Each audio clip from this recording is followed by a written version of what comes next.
side of the river gobbling pretty decently, but nothing too crazy, so she ended up freezing, so we had to dip out right at 10. And I know that's some of the best hunting that you could ask for between 10 and 1.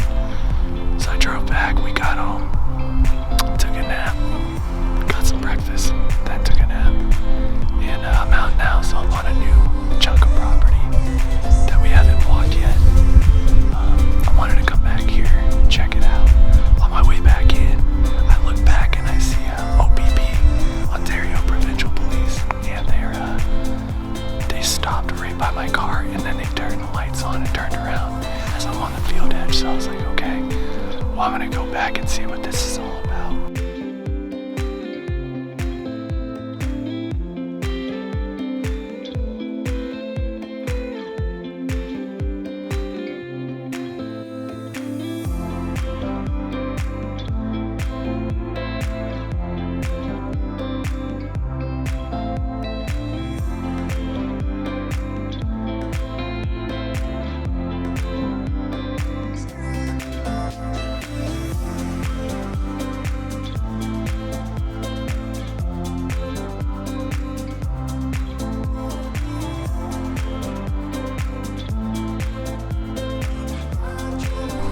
So I walk back and the field is freshly plowed and muddy as all heck. So on my way back, I'm losing my boots, stepping in the mud. My foot is soaked in mud right now. Finally make it back, and he goes, "Oh, I'm sorry, I thought this was an abandoned vehicle. I just saw it was a state license plate." And I was like, "Oh, it's okay." Big shout out to Officer Hank. I didn't get his last name, but what an awesome guy. And super nice. We just talked for a minute, but that pushed me back another 30 to 45 minutes. He ran my name. He's like, "Yep, you're clean, so go ahead." Awesome dude. Ontario Provincial Police Officer Hank. Shout out to you, sir.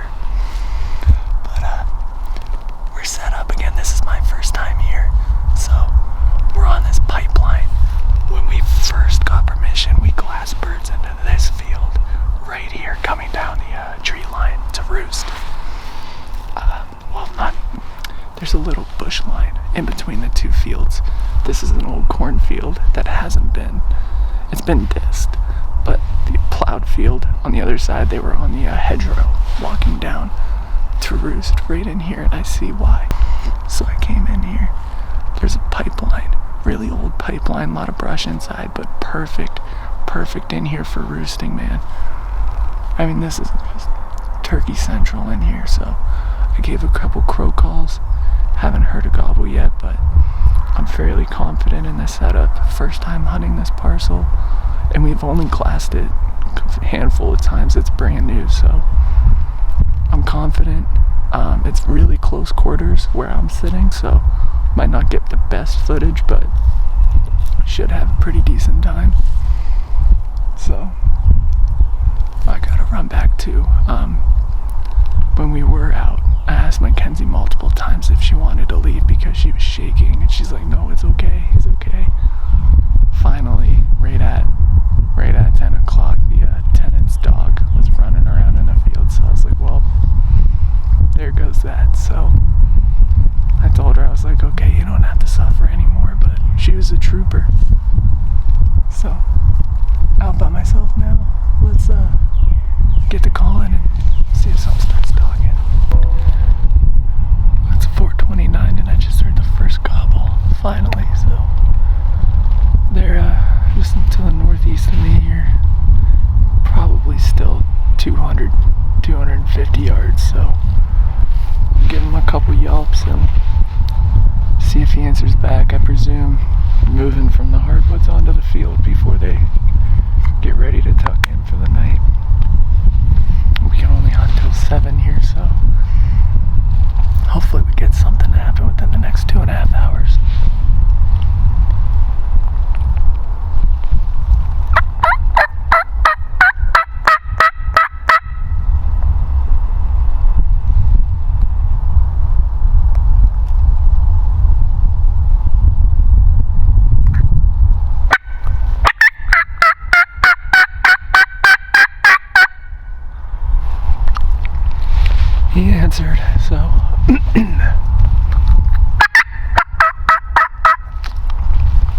let him know I heard him.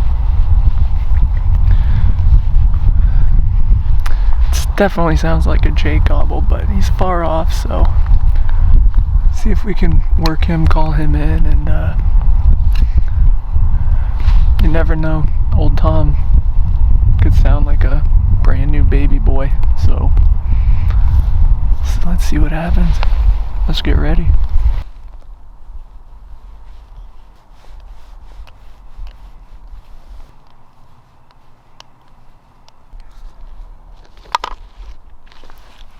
There's another gobble back this way behind me, so seems like things are gonna get interesting here. I might end up turning around.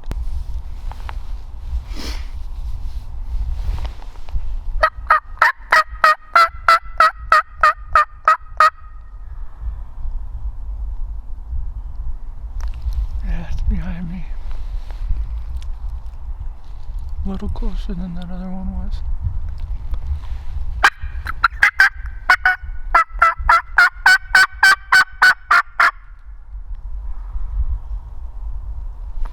He's going, let's get adjusted.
of a bird. He's not the prettiest right now, but when he was dry, he's gorgeous. Ended up, the unfortunate thing about this bird is he swung to the right. I had to readjust fairly heavily, so I swung my gun over the camera, the tripod, and I put the bead on him, and I felt really confident in the shot. And then he starts kind of running at me. It got a little hectic there, and I rushed the second and the third shot. There's no excuses for that third shot. It was just straight on panic. He was walking away from me, and I hit him in the head, but so I certainly beat him up more than he deserved. And feel completely sick about it, but gotta enjoy what God gives you, whether it goes as planned or doesn't. What happens, happens. So just want to give a big shout out to the Lord for an absolutely incredible evening. I had that bird gobble probably 200 yards away, and then this guy struck up. As soon as he struck up, I went, sat across the pipeline, and I was sitting for maybe a minute. It wasn't even up against a tree. Big shout out to Tidewee on the turkey vest. I had to sit in the thick brush. Couldn't be leaning up against a tree where I was, so just sitting in the middle of this brush, and I hear him spit and drum, and I just look up and I see his fan right next to the decoy. So the Avian X LCD did its job. Tidewee Veil Camo really did its job. He just came up out of nowhere, man. That other bird, the first one I heard gobble, he came in and I just couldn't get eyes on him. Once this guy started to walk off, he did an awesome courtship dance. I know it's not the best footage, but he put on a heck of a show, and I'll always be grateful for that. So, opening day, got an absolute beauty, gorgeous colors on him. He is muddy, absolutely muddy, but he is massive. His beard is shot up to all heck. Half of it's on, half of it's hanging on to the rest, so couldn't be any more thankful for this bird. Just wish I could have given him a better passing, but again, what happens, happens, and absolutely blessed for this beauty. Thank you guys for tuning in. I appreciate it tremendously. If y'all can, let me know what you guys would like to see. We've got some guided hunts coming up. I'll be guiding some people in the turkey woods, and hopefully filming my second tag here in not too